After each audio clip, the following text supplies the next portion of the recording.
Hello friends, welcome to easy notes for your online study channel. आप सबके अपने YouTube channel पे आप सभी का बहुत-बहुत स्वागत है। फ्रेंड्स, अगर आप भी यूजीसी नेट दिसंबर 2025 का एप्लीकेशन फॉर्म फिल करने जा रहे हैं, तो यहाँ पर जो नई एडवाइजरी जारी करी गई है, उसको बहुत ध्यान से देख लें, क्योंकि अगर वो अपडेट नहीं करते हैं, तो आपका फॉर्म क्या हो जाएगा, रिजेक्ट हो सकता है। तो यहाँ पर यूजीसी नेट के, जैसा कि आप जानते हैं, एप्लीकेशन फॉर्म आ चुके हैं। 7 ये जो आपका नवंबर तक का टाइम दिया गया है, 7 नवंबर से पहले-पहले फिल कर लें।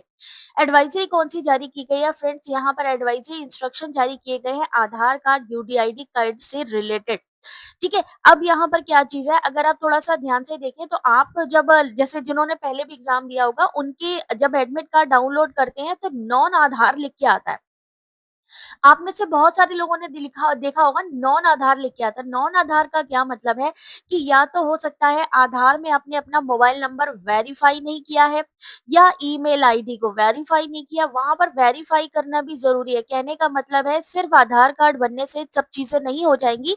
आपको अपना मोबाइल नंबर, जो भी आधार में आपका मोबाइल नंबर है, उस नंबर से लॉगिन करिएगा अपने आधार में और वहाँ पर वेरीफाई करा लीजिएगा अपनी मेल आईडी को, अपने जो है यहाँ पर मोबाइल नंबर को, क्योंकि वही यहाँ पर जाता है। दूसरी चीज़ क्या है, इन्होंने यहाँ पर ये भी चीज़ कही है कि आधार कार्ड में आपका करेक्ट नेम होना चाहिए, डेट ऑफ बर्थ होनी चाहिए। लेटेस्ट फोटोग्राफ का मतलब है 1 साल पुरानी होगी चल जाएगी, लेकिन बहुत ज़्यादा 4-5 साल पुरानी नहीं होनी चाहिए, क्योंकि 4-5 साल में काफ़ी चीज़ें चेंजेस होती हैं, चेहरे में चेंजेस होता है, तो इस वजह से ये लोग लेटेस्ट फोटोग्राफ लिखते हैं। अगर साल 2 साल पहले आपने चेंजेस कराई है तो कोई टेंशन नहीं है। एड्रेस अपडेट होना चाहिए, ऐसा ना हो कि आप कहीं रेंट पे रह रहे हो या आप दूसरी जगह पे रह रहे हो, आपने दूसरी जगह एड्रेस चेंज किया, आपका अपडेट नहीं है या आपका फादर नेम में कोई इश्यू आ रहा है, क्योंकि बाद में ये चीजें अपडेट नहीं होंगी। इसीलिए इन्होंने पहले ही कह दिया है आधार कार्ड में ये चीजें अपडेट करा लीजिए, मोबाइल नंबर वेरीफाई करा लीजिए, ईमेल आईडी वेरीफाई करा लीजिए। अब ये कहाँ से होगा? ये कहाँ से होगा? डायरेक्टली आपको जाना होगा uidai.gov.in। ये जो साइट आप देख रहे हैं, इस साइट पर आपको जाना है। यहीं पर ही आपको वेरिफिकेशन का ऑप्शन मिलेगा। लॉगिन करना है आपको। किससे लॉगिन करेंगे? या तो अपना आधार कार्ड नंबर रखिएगा और आधार कार्ड के साथ ओटीपी आएगा। ओटीपी किस पे आएगा? आपके मोबाइल नंबर पे आएगा। फिर यहाँ पर आपको ऑप्शन देखने को मिलेगा। कौन सा ऑप्शन?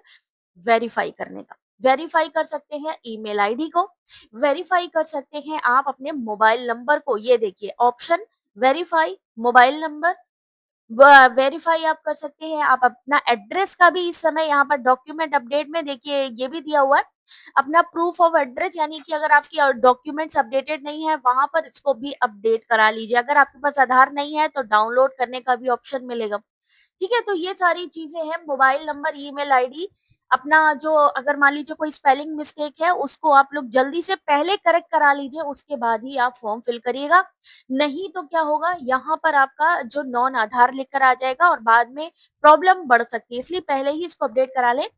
और कोशिश ये करिएगा, जो अगर मान लीजिए अपडेट के लिए आपने दिया हुआ है तो आपके पास रिसीविंग होगी, वो आधार का नंबर डाल दीजिएगा, ठीक है? और अपना फ़ोन नंबर अपडेटेड डाल दीजिएगा, बाकी कोई टेंशन नहीं है, क्योंकि वो तो आपके पास फिर आ ही जाएगा। यूडीआईडी कार्ड की बात करें तो जो पर्सन है जो डिसेबिलिटीज़ के साथ हैं, उनको भी जो ये कार्ड बनता है वैलिड होना चाहिए, अपडेटेड होना चाहिए, रिन्यू होना चाहिए।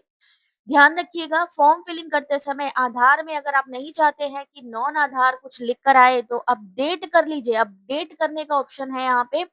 अपडेट करने के लिए लॉगिन करना पड़ेगा, लॉगिन कर सकते हैं। आप देखिए फिंगरप्रिंट्स भी है यहाँ पे, उससे भी कर सकते हैं। दूसरी चीज़ है, आप अपना मोबाइल नंबर से भी यहाँ पर लॉगिन कर सकते हैं ओटीपी। तो यहाँ पर अगर आपको लगता है कोई स्पेलिंग मिस्टेक है या मोबाइल नंबर अपडेट नहीं है, वेरीफाई नहीं है, ईमेल आईडी वेरीफाई नहीं है, तो उसको जल्दी से जल्दी करा लें, नहीं तो प्रॉब्लम क्रिएट हो सकती है आपके फॉर्म फिलिंग में।